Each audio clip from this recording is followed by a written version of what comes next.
Hello friends, welcome to this class on Chinese Remainder Theorem or CRT.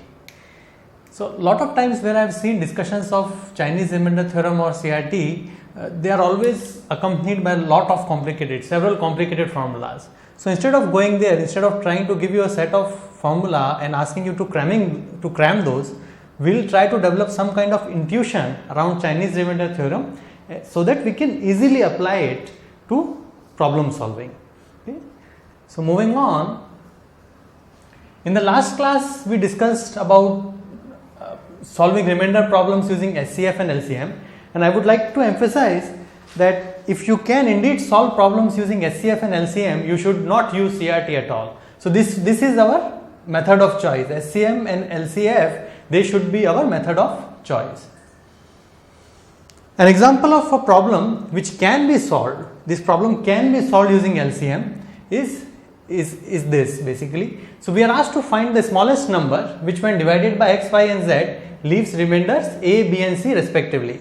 So this problem, as long as x minus a, y minus b, z minus c is the same, right? These differences, they are a common difference d. These differences are same. We can solve this problem using LCM.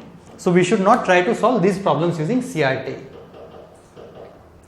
Now, here is an example of a problem in which there is no common difference. So the difference between 2 and 1 is not same as difference between 5 and 3. So we cannot use LCM here and we will have to use CRT. So let's try to understand how to go about applying CRT to such problems. The first thing I do is I write these numbers here, 2, 3 and 5. Below these numbers I will write the remainder I should get. Okay. And then what I do is I construct a number x such that it is a multiple of 15. It's a linear combination, or it has 3 components. The first component is a multiple of 15, 5 3 is 15. The second component is a multiple of 10, and the third component is a multiple of 6.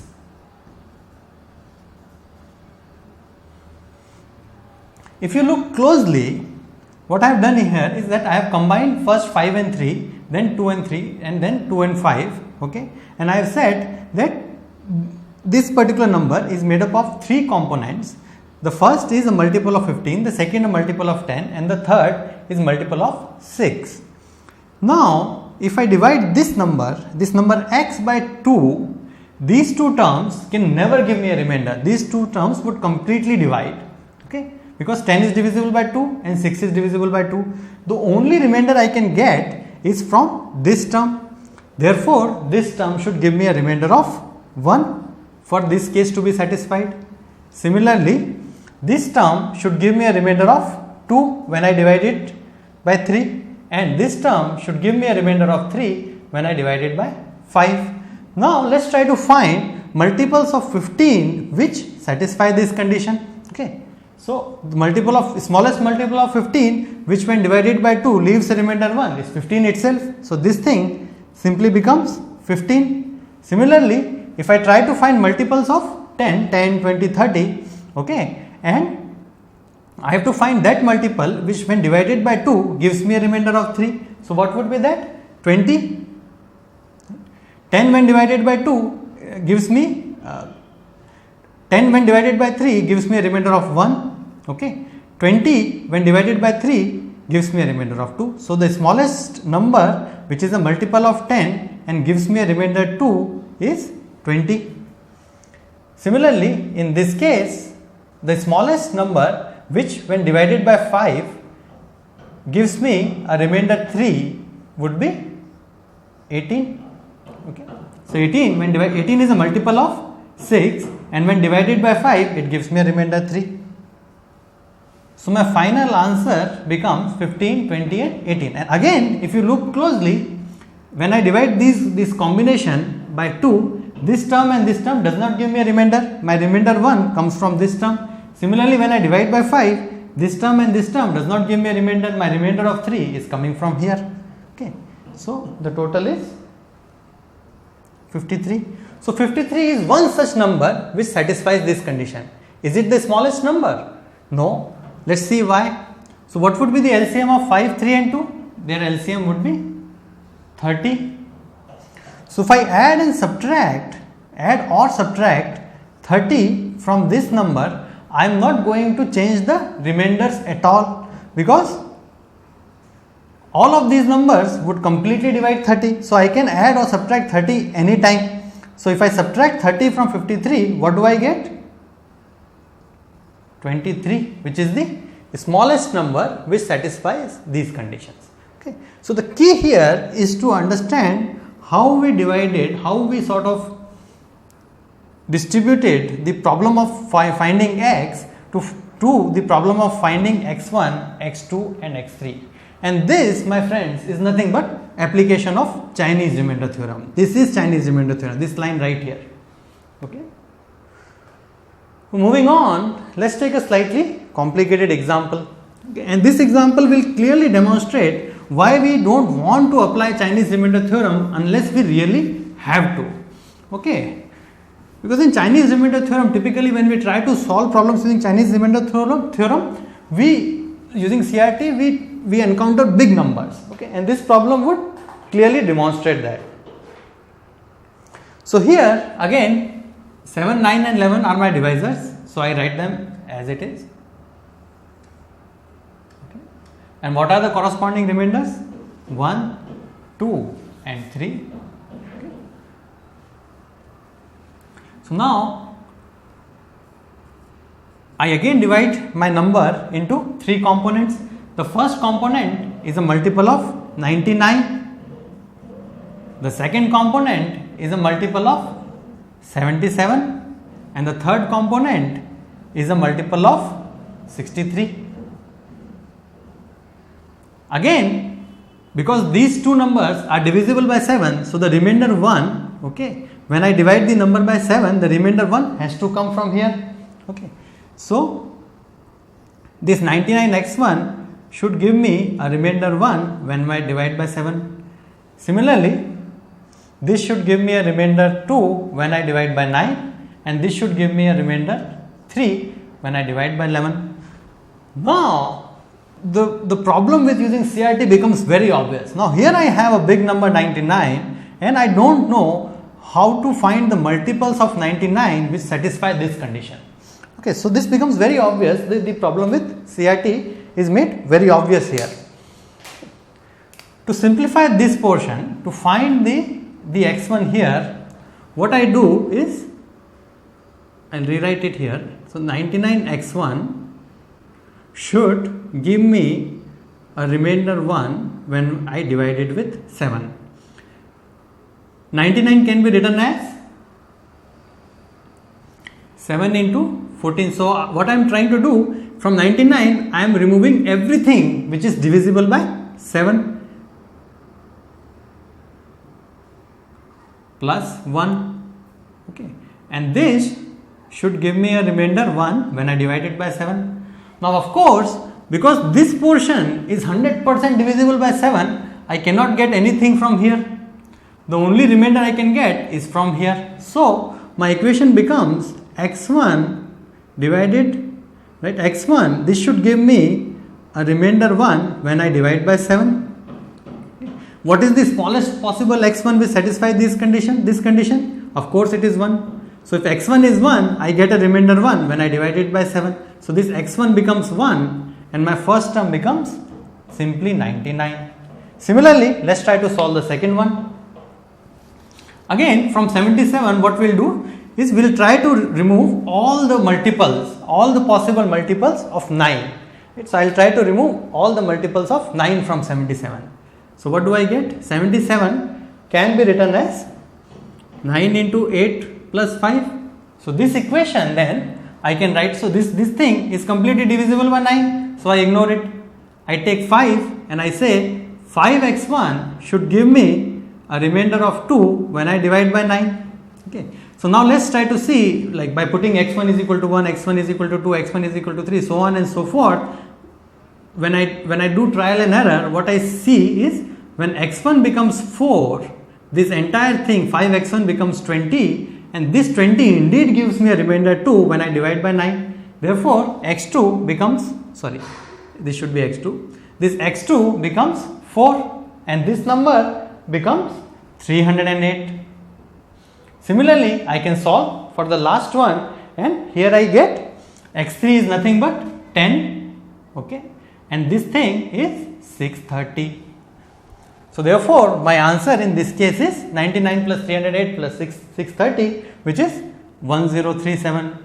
If you stop here for 1 second and look at these three components, you would quickly realize that for each of these numbers, okay, only the component which is listed below gives me the desired remainder. The other two components don't play any role. Okay, so here, right, in the number x, this component gives me a remainder when I divide it with 7. This component gives me a remainder when I divide by 9, and similarly this component I get a remainder when I divide this number by 11. The remainder is from this component and this component only. The other two components are simply multiples of 11 and they cancel out, they don't give any remainder. Now this 1037 I get, is it the smallest possible number?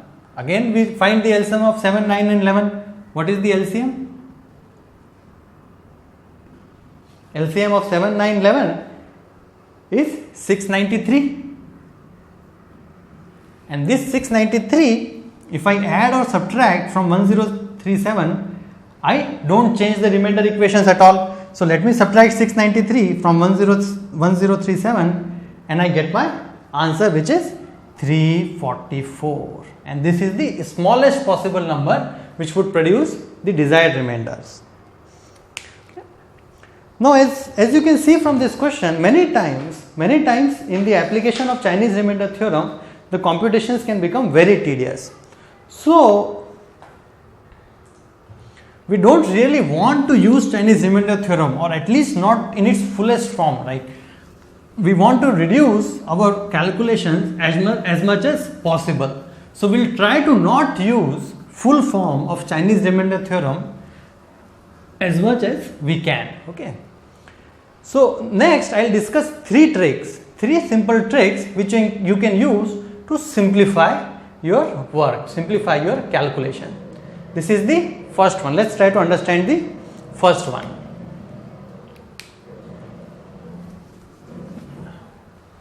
So here again I'll write the numbers 2, 3 and 5, and they should produce remainder of 1, 2 and 2. Now the trick here is to realize that the number, okay, so LCM of 5 and 3 is 15, okay, and any number which when divided by 15 produces a remainder 2 would also produce the same remainder 2 when it's divided by 3 and when it's divided by 5. And why is that? Let's think for a second. Any number which is divisible by 15 and produces a remainder 2 would be of form 15k plus 2. What happens when I divide this number 15k plus 2 with 3? This term would cancel out, it won't give me any remainder and I'll get a remainder 2. Similarly, when I divide by 5, this term would cancel out and I'll get a remainder, I'll simply get a remainder 2. So what can I say? I can say that these two terms which have the same remainder 2, I can combine and I can make only one term. So I have reduced my problem from 3 terms to 2 terms. And what does my problem say? My problem now says that I have to find a number which when divided by 2 gives me a remainder 1 and which when divided by 15 gives me a remainder 2. Right? This is what my problem says. Okay. So from 3 terms we have gone to 2 terms. Now let's try to find this number. So it should be a multiple of 15 and it should be a combination of multiple of 15 and multiple of 2. This multiple of 15 should give me a remainder of 1 when I divide by 2, and this thing should give me a remainder of 2 when I divide by 15. Very simple. Okay. So now we can easily see that the smallest number which gives me a remainder 1, which is the multiple of 15 and gives me a remainder 1 when divided by 2, is 15 itself, plus what is the smallest number which gives me which is the multiple of 2 and it gives me a remainder 2 when divided by 15, it is nothing but 2 itself. So answer becomes 17, right? So and notice none of this calculation is very tedious. So I have simplified my calculation tremendously. So let's look at this trick in another way. It is the same trick. We are again going to combine the terms, but it's not very obvious, right? The remainders, we won't see same remainders as in the last question. So let's try to see how we can solve this problem, how we can combine terms in this problem. So again, I have to find a number which when divided by 2, 3 and 5 leaves remainder 1, 2 and 3. We have solved this problem before. We know that the answer is 23. We already know that, but let's try to solve it again. This time notice that this number, the number that we are trying to find, the number x, is one short of being completely divisible by 2, and it's also one short of being completely divisible by 3. What does that mean? It means that because LCM of 2 and 3 is 6, this number is also one short of being completely divisible by 6, which means that when this number x is divided by 6, I should get a remainder of 5. Okay. And then second term is carried as it is. So now again I have combined my problem, these two terms, and I have simplified my problem from 3 things to just two remainders. Okay. And the first one says, when my number is divided by 6, I should get a remainder 5. When my number is divided by 5, I should get a remainder 3. Now let's quickly find out this particular number. So 5, it should be made up of 2 components. First one is a multiple of 5. The second one is a multiple of 6. The thing which is multiple of 5 should give me a remainder of 5 when divided by 6. This thing should give me a remainder of 3 when divided by 5. Okay, so what is the smallest multiple of 5 which gives a remainder of 5 when divided by 6 is nothing but 5 itself. Right, again we try to find multiples of 6, 12, 18, so on and so forth. So what is the smallest multiple of 6 which gives a remainder 3 when divided by 5? It's 18, and 18 plus 5 is nothing but 23. So straight away I get my answer. This time I have used fewer calculations, very simple. Now moving on, I want to discuss a slightly complicated trick, but this simplifies your calculation amazingly. Okay.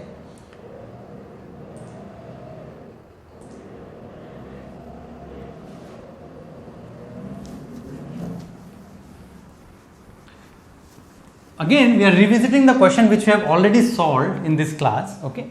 But before we revisit this question, I would like you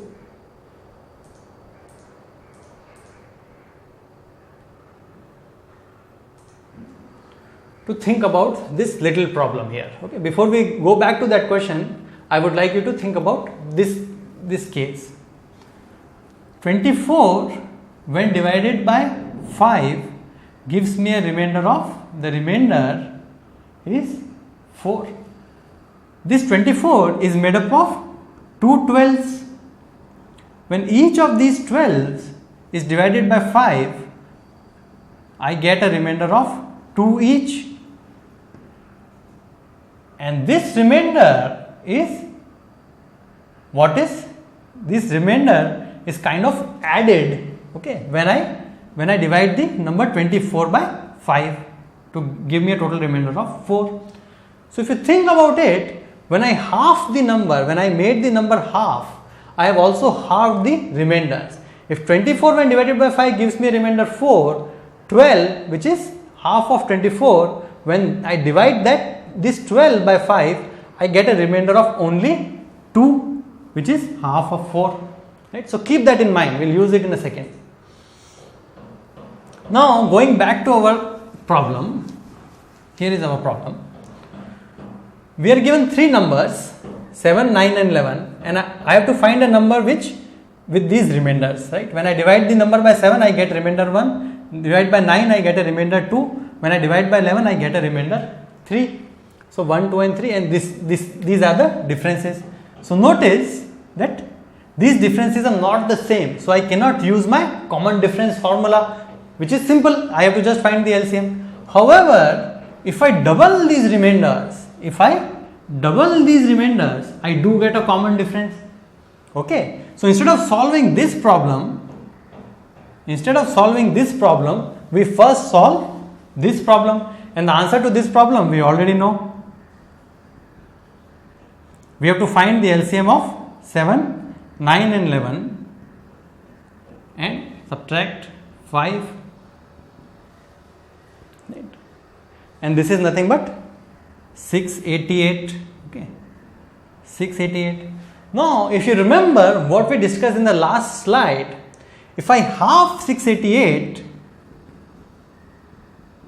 this number 344, if I half 688, I also half the remainders, right? So this number 344, which is half of 688, should now give me the remainders 1, 2 and 3 when I divide this 344 by 7, 9 and 11.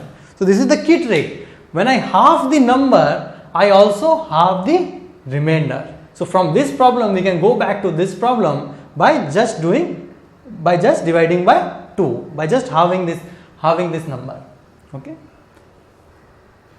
So again, instead of solving this problem by CRT, I have now solved this problem using LCM, which is key. It has become much simpler, like 2 steps, right? And there is no 99, 77. There are no big numbers here. So we should use this formula. Whenever we can. And here is the summary, right? So CRT, you have already understood. CRT. I have shown you 2 problems. You can directly sort of use the techniques of those problems to solve CRTs. But you should not use CRT in these 2 cases. Never use CRT in these 2 cases. As soon as you find a problem like this, first see if there is a common difference. If there is a common difference, use this formula. If there is no common difference, but we can reuse the problem, we can kind of convert the problem to one having common difference by multiplying the remainders by the same number, right? Then we can convert this problem to this problem, okay? And this is the solution in that case, okay? And after you have seen that this method cannot be applied, you would have to solve problem using CRT. And even when solving the problem using CRT, do all possible combining. For example, combine the terms with the same remainder, like we did in the previous examples. So CRT should be your last resort. Now here is a problem. Right. Now this problem can be solved using CRT. In fact, it's a problem directly in which CRT is directly applicable. However, if you read this problem, if you read and reread this problem, it might not be very obvious how CRT comes into play here. And this is what I want to discuss in the next class. In next class, we will discuss some problems and some keywords, some key features of the problem which tell us that this is indeed a CRT problem. So, if you have any questions, if you have doubts, you can put them in the comment section below. If you like this video, you can definitely subscribe to our channel. We will keep posting more videos. Thank you. Have a good day.